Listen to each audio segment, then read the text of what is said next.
A warm welcome to News Now. I am Fidelia Aguncha. The Oni of Ife and other leaders from southwest Nigeria met with President Muhammadu Buhari earlier today to find lasting solutions to the growing state of insecurity across the region. Vice President Yemi Osinbajo, as well as the Inspector General of Police Mohammed Adamu, were also present at the meeting.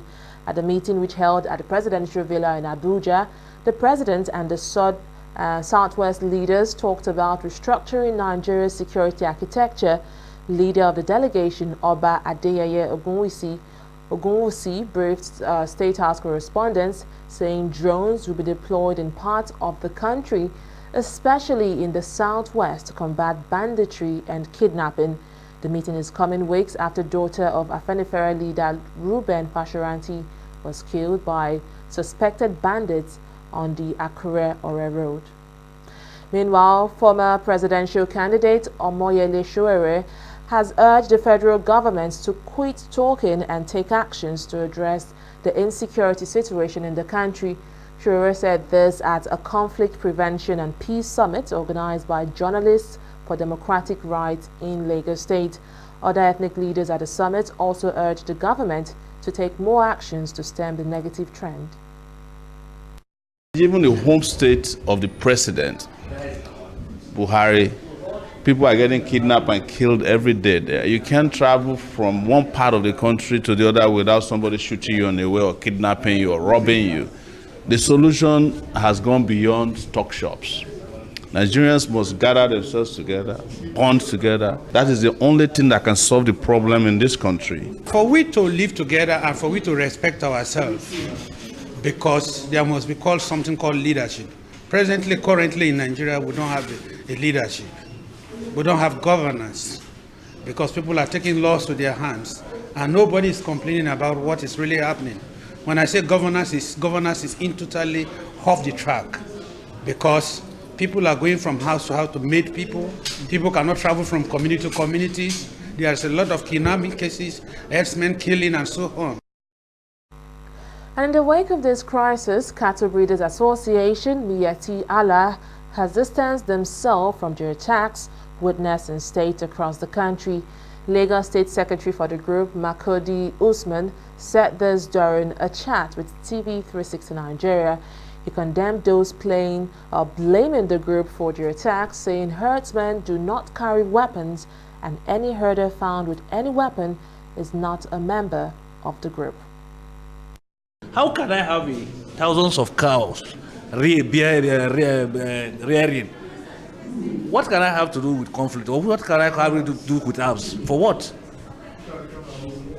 Our people don't carry arms. If you see there's some people that are just coming from somewhere, nowhere we can say they are coming from. There's no one doing other type of rubbish. But then now in Nigeria, everybody will say Fulani, Fulani. Anywhere they go, they will say it's Fulani, it's Fulani. It's not, they are not our Fulani. If I'm a really Fulani man, cannot carry arms, for what?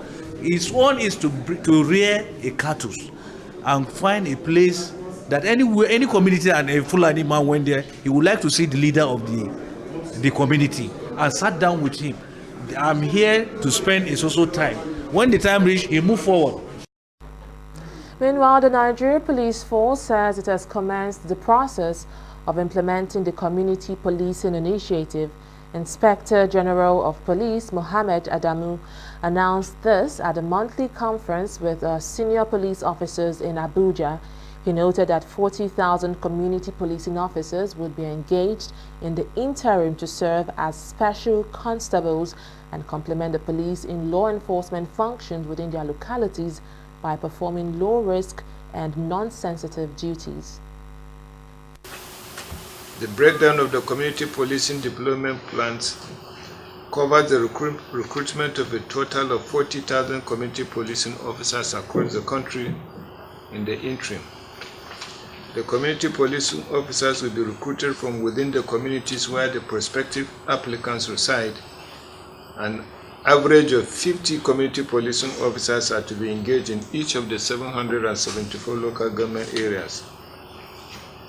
In addition, 1,300 community policing officers will be drawn from the professional bodies like the academia, road transport union, artisans, traders associations, religious bodies, women unions, and youth organizations, amongst others, in order to ensure diverse representations. The community policing officers shall be deployed to complement the police in law enforcement functions within their localities by performing low-risk and non-sensitive duties. They will also act as liaisons between the police and their communities. An official of the West African Examination Council, Oshidende Adewumi, says WAEC did not issue the Cambridge University moderated international examination credentials tendered as exhibits by President Muhammadu Buhari before the Presidential Election Petitions Tribunal. Buhari had on Tuesday tendered two documents, a statement of result and a broadsheet for the results, as exhibits 19 and 21 when he opened his defense against the petition filed by the PDP at the Presidential Tribunal. At the resumed hearing of the case today, Adewumi was called to testify as Buhari's fourth defense witness. While he confirmed that the examination was conducted by Cambridge University in conjunction with WAEC, Adewumi said the certificate tendered by the president was not a document from the West Africa Examination Council. He, however, confirmed that the Examination Council in November 2018 issued an attestation certificate to Buhari, noting that the issuance of the document was not limited to cases of loss or misplacement. While the All Progressives Congress (APC) has issued a warning to former Vice President Atiku Abubakar, asking him to stop performing roles meant for the president.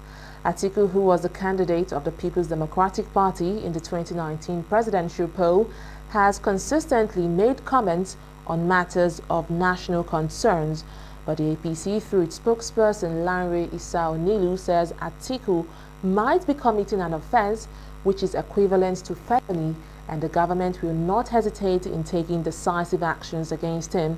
Onilu stressed that Atiku must understand that being a candidate for an elective office, including that of the president, does not confer on him a sovereign status, and his continuous portrayal of himself as a shadow president makes him an imposter. The former vice president is, however, yet to react to the statement. While the election of Ikegboju Boluga, lawmaker representing Okitipupa Irele Federal Constituency in the House of Representatives, has been nullified, Boluga's candidacy was revoked by the Election Petition Tribunal sitting in Akure, Ondo State. The PDP lawmaker was sacked on grounds that he had sworn allegiance to the United Kingdom, having acquired the citizenship of the country. The tribunal says due to this, Boluga was not eligible to contest the February 23, 2019 National Assembly election in Ondo State.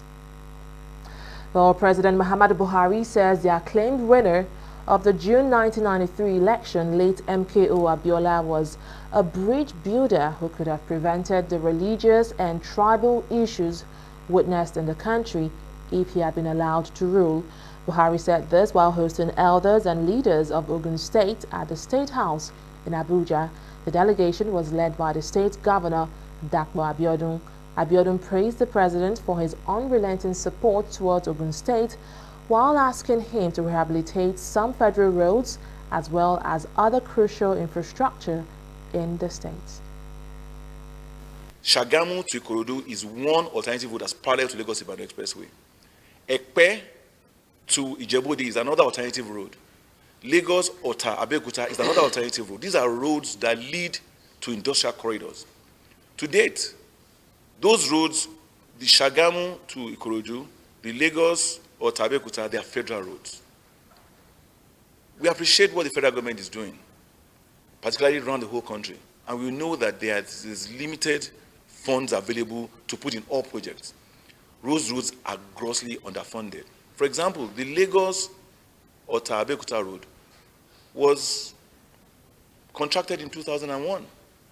This is 2019. That road is not completed. That road is on its fourth addendum.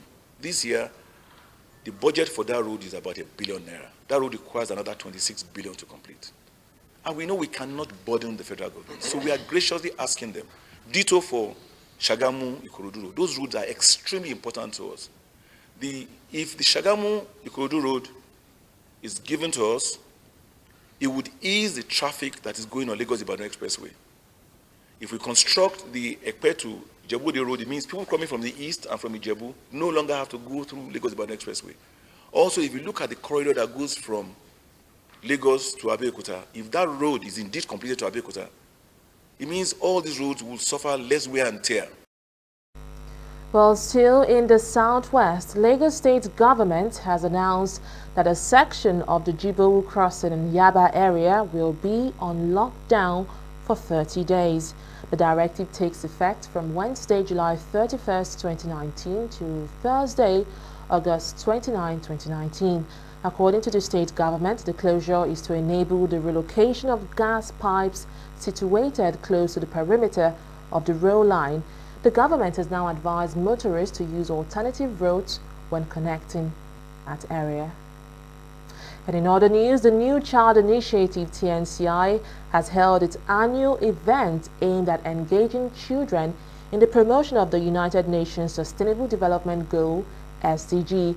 As part of this year's celebration, the organization has put together an essay competition focused on business organizations working towards achieving these goals.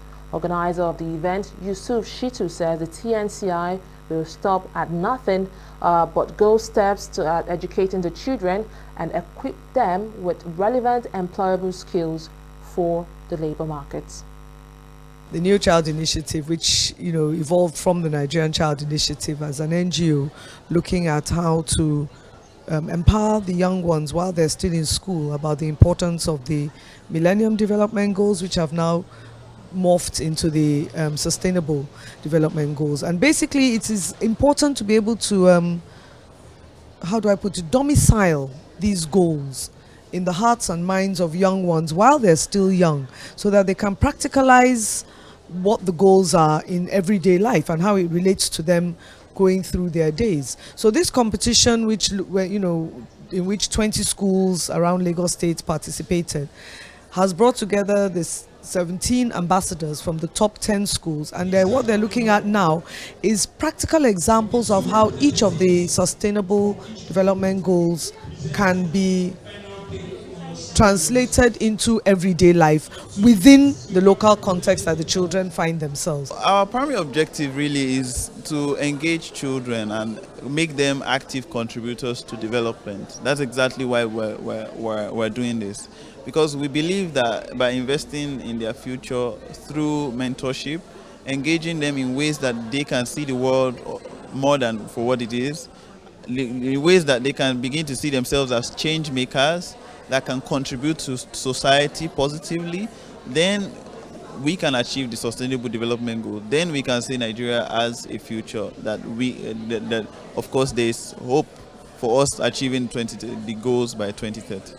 I believe that my project can inspire others to believe in themselves, that it's in them, they can do it. They can do it. All they just need to be courageous, determined, and keep pushing. On News Now will continue in just a moment. Don't go away. Corruption not in my country. So, now, straight to business. Now, that case between State versus Femi Wole. Femi Wole? Yes. Is he your son? That's my heir apparent. Did he actually kill the wife? His juvenile delinquency, they must have taken some few bottles. A man of 40. Juvenile delinquent? 7 years ago. Now, what do we do? I don't want him to go to jail.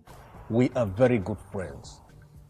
But for this, I cannot help you. You know I was so nice to you in school. I took care of you. I'll politely leave. No, you can't leave. How much do you want me to pay? Wale, this is not about money. It's about the law. Bribing a judge to subvert the cause of justice is corruption. Not in my country. Corruption not in my country. Stop corruption now. In the last 3 years, we have built a multi-purpose center, which is the envy of all in our constituency. And I can tell you that the people who are living there are already enjoying it. Guy, do you think what this man just said is true? See, I seriously doubt. I'm sure it's one of those their silly lies. Wait, do you know there's a way to find out if these things he's saying is true or not? This is the Construct app. It gives people like us a sure way to track implementation of constituency projects. It gives valid and verified information on location of projects, amounts allocated, amount funded, the level of job done, and even the profiles of concerned legislators. You and I can post directly on this app. Are you serious? This is the Go-To app if you want to know how our Commonwealth is being expanded by the government. Wow. Let's even see if what this man said is true. Show me. The Construct app is developed by Other People Nigeria with support from USAID and is available on both Google Play Store and Apple Store. And it's true. Of course, I told you.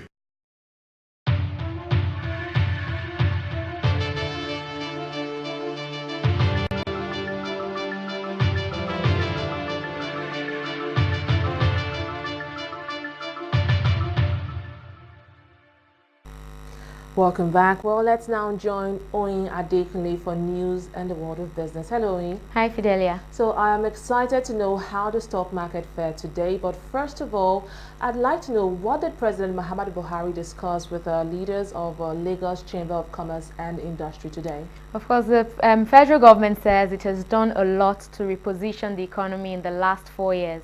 President Muhammadu Buhari made the remarks while hosting the leadership of the Lagos Chamber of Commerce and Industry LCCI, led by its president Babatunde Ruwashe. Buhari assured the group that infrastructure renewal and ease of doing business were top on his priority list. All of these, the president noted, were geared towards improving the manufacturing sector. The group, on the other hand, urged the federal government to address key issues such as the central bank lending procedure, the Apapa gridlock, abandoned federal government properties in Lagos, and business-related bills still pending in the legislature. We have invested heavily in infrastructure development. We supported our development banks to provide loans to traders and small enterprises. We signed executive orders to support local content consumption. We also focused on enhancing ease of doing business to facilitate investment. Thankfully, there was alignment with the monetary authorities, and this significantly contributed to the successes we are seeing today. The consultative approach Nigeria took on the African Continental Free Trade Agreement is just another example of our desire for sustainable and inclusive growth. We commend the commitment of the central bank to the provision of credit to SMEs and the real sector of the economy. We believe that the present administration also believes in consultation with stakeholders in the formulation of its policies for the good of the citizens. It will be very well appreciated if the Central Bank of Nigeria can deepen its consultation with stakeholders in the economy before major monetary policy decisions are taken. This is important to preserve existing investment in the country and minimize shocks and loss of jobs resulting from sudden policy changes.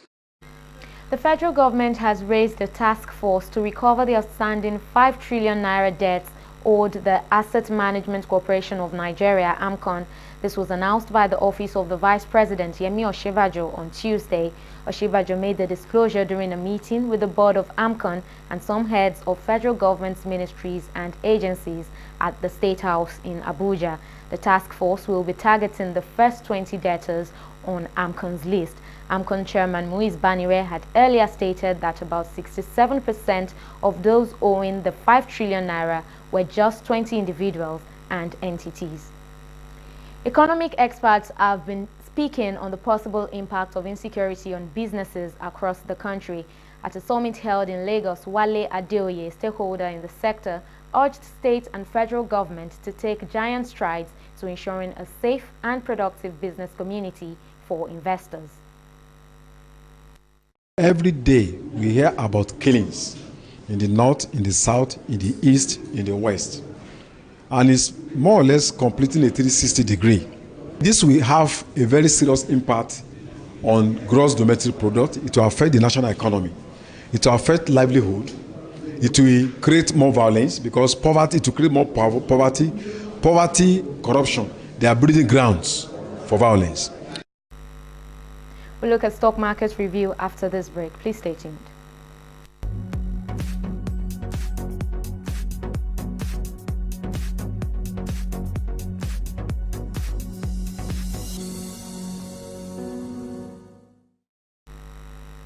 The stock market extended its losing streak today with crucial market indices dropping by 0.37% following losses in 20 stocks.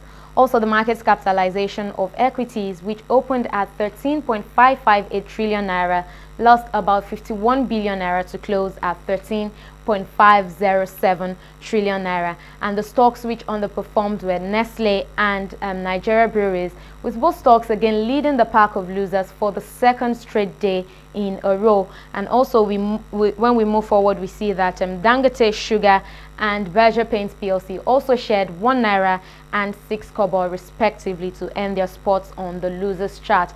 And moving on, we see Julius Berger and Forte Oil way up, leading the best performers, and of course, as I said, with Forte Oil. And just like Julius Berger, Cement Company of Northern Nigeria has also proven to be the toast of investors.